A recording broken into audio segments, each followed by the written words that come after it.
Hi guys and welcome to Amazing Carmen. Nata diri because nako ipakita ninyo nga 4.1 hectares nga flat land. It's just about 800 meters from here. It's within the poblacion of Carmen.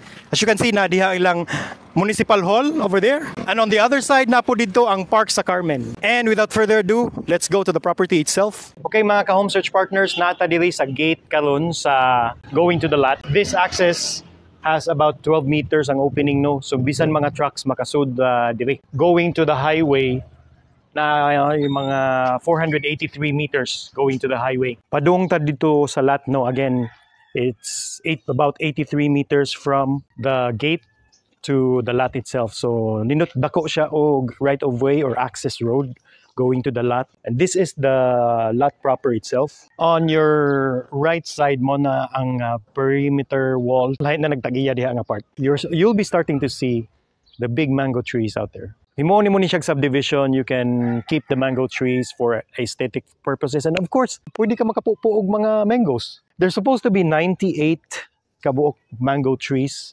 before the Odette typhoon. But so ang uban na nga tumba.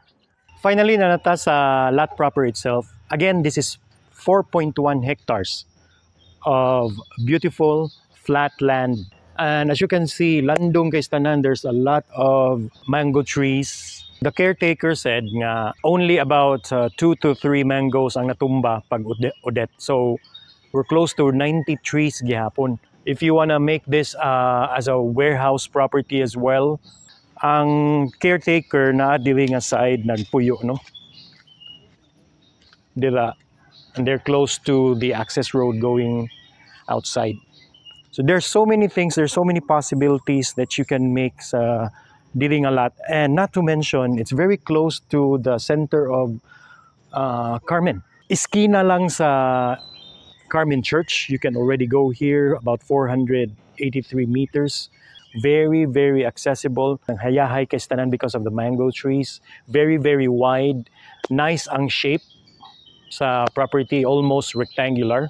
Let me know so that we can cater if you're interested